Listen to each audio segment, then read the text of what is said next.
Bonjour Valérie Patureau. Bonjour. Normalement, vous deviez venir présenter votre premier roman Nésida, édité chez Liana Oui, Lévy à Lyon le 4 mai pour la rentrée de printemps des auteurs d'Auvergne-Rhône-Alpes. Malheureusement, les circonstances nous ont obligés à annuler ce rendez-vous et pour le remplacer, je vous propose un petit entretien vidéo que vous avez eu la très gentillesse bien. d'accepter. Ben, je vous Je en vous en prie, il faut bien remercie. s'adapter, effectivement. Et pour commencer, votre éditrice, si vous voulez bien raconter comment vous avez rencontré Liana Lévy, puisque les libraires en ce moment sont dans une situation difficile, et je trouve que cette Bien anecdote sûr. prouve bien leur utilité et l'utilité des rencontres que les libraires organisent en librairie. Bien sûr. Donc, Nésida est donc mon premier roman. Je n'avais absolument aucun contact avec soit une maison d'édition, soit même le milieu du livre. Et j'ai écrit de façon relativement artisanale cet ouvrage. Et pendant toute l'écriture, je- j'ai lu des petits extraits à des amis ou à des connaissances pour tester un petit peu où j'allais. Pour un roman et ce n'était pas du tout mon métier, je pouvais simplement me faire plaisir et que ça n'intéresse personne. Et je suis aussi très proche de la libraire de Dieu-le-Chie, le village dans la Drôme dans lequel j'habite. Nous avons la chance d'avoir une librairie formidable. Et j'ai donc donné mon manuscrit à la libraire en lui demandant d'être le plus honnête possible. Et entre les amis, les connaissances et la libraire, tout le monde m'a dit, mais il faut absolument l'envoyer. Et ma réponse a été, mais moi je ne connais personne, je vais prendre les adresses vraiment sur Internet, je n'ai aucun contact. Et c'est ce que j'ai fait.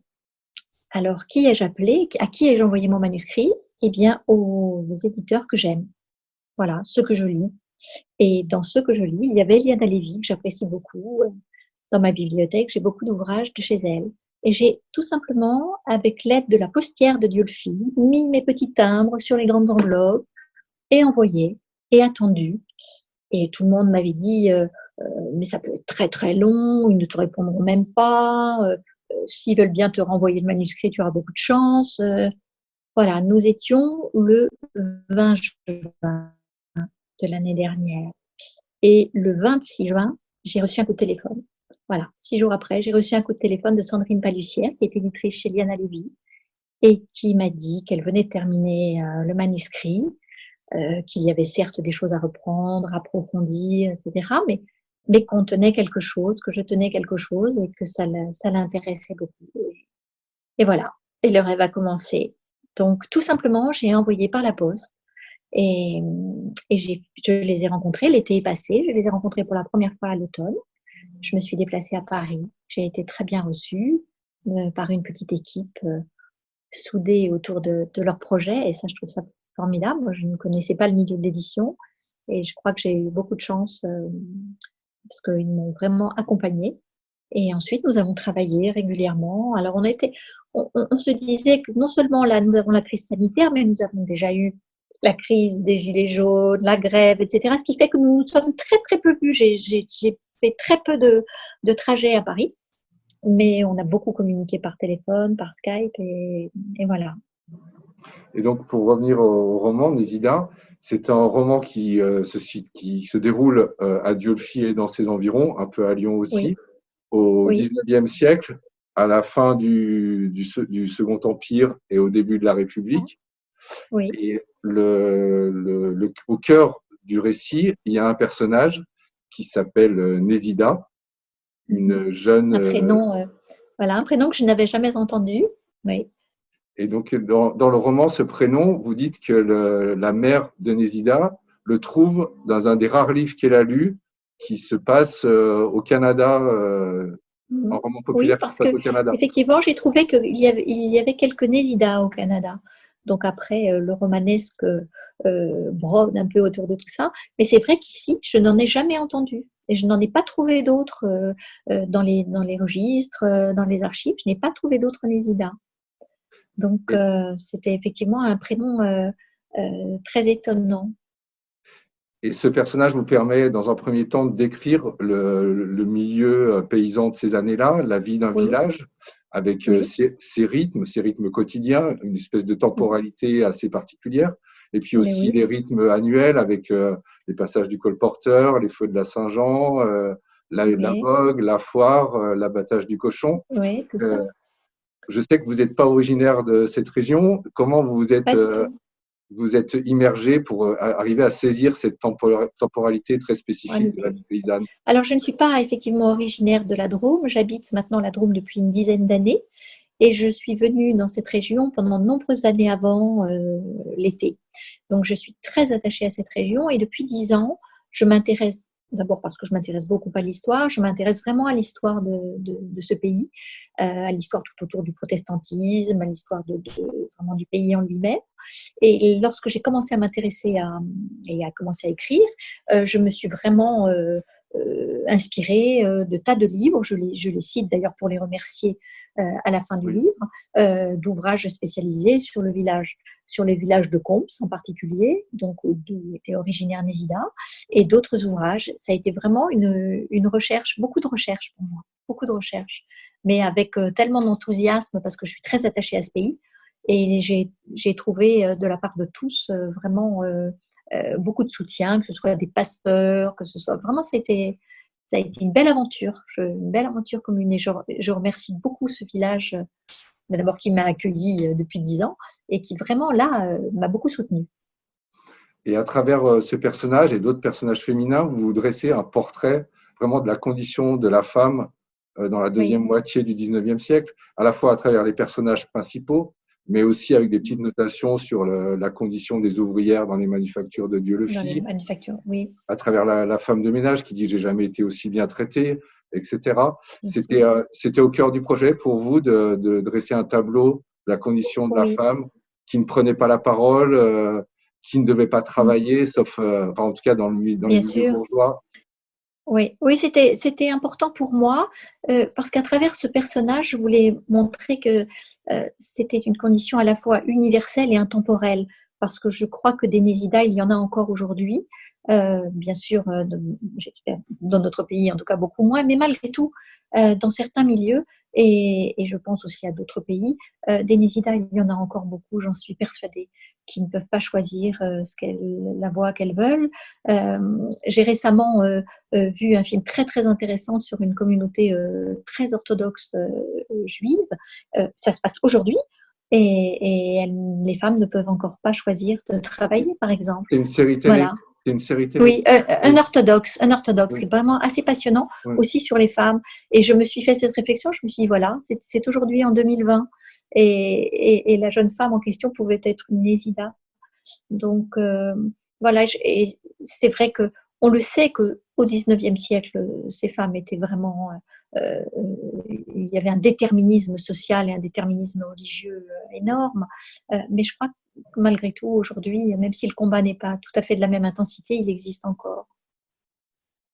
Et il y a beaucoup de récits qui ressuscitent des personnages des époques précédentes, mais la spécificité du vôtre, je trouve, c'est que vous articulez à la fois des éléments réels et puis la fiction pour faire revivre un personnage, bien sûr, mais aussi toute une Oui. communauté. Voilà, oui, en fait, c'est un groupe de personnages. Certains ont réellement existé, hein, comme par exemple toute la famille de Nésida, ses frères. Mm. D'autres, non. Et bien d'autres sont là pour justement étayer toute cette histoire et pour créer une vraie communauté, comme une famille un peu élargie autour d'elle. Puisque la construction du roman est une construction chorale et qu'ils vont tous prendre la parole pour donner leur point de vue sur elle et leur ressenti par rapport à ce qu'elle a traversé avec eux. Et donc oui, comme vous le disiez, c'est un roman choral. Et Oui, une autre originalité de votre roman, je trouve, c'est que dans les romans chorales, souvent, tous les personnages autour sont au service de l'absent, de la personne mm, qui est décrite. Et dans le vôtre, vraiment tous, on s'attache, ils sont tous très attachants, même ceux qui, sur le papier, pourraient paraître les plus rebutants. oui, Je pense à bien sûr. l'ami qui est Mm, hostile au travail des femmes, la mère qui mm. n'est pas très aimante, mais Mm. c'est un peu comme chez Renoir, chacun a ses raisons finalement. Et vous, Voilà, exactement. Chacun a ses raisons. Je pense que effectivement le personnage de la mère, oui, elle n'est pas très aimante, mais on comprend pourquoi. On comprend Oui. pourquoi en connaissant son enfance. Voilà, je pense que personne n'est jamais complètement mauvais et que tout le monde a une raison voilà, au fond de soi. Donc, je voulais pas que ce soit des personnages secondaires. Je voulais que ce soit des personnages à part entière, vraiment. Et même en sens inverse, un personnage comme Paul, le frère cadet, Oui. qui Mm. est, que le lecteur adopte dès le début, même à la Oui. fin, il y a un petit trait négatif presque sur lui. Bien sûr, par rapport à son autre frère. Oui, oui, tout à fait. Il y a un petit trait négatif. Voilà, c'est vrai qu'il a pu, tous les deux, malgré tout, ils se sont montrés quand même un petit peu égoïstes dans leur choix de vie, hein. Ont suivi ce qu'ils voulaient, mais ils ont laissé un petit peu de côté. Voilà, oui, oui. Non, je pense que personne n'est ni tout noir ni tout blanc, et, et Négida aussi. Hein. Négida, quand elle se marie et qu'elle ne regarde même pas derrière elle, et que voilà, c'est son mari qui est un peu inquiet de laisser cette famille, mais elle, non, pas du tout. Elle poursuit son chemin et elle a une volonté qui oublie un peu les autres, hein, c'est sûr.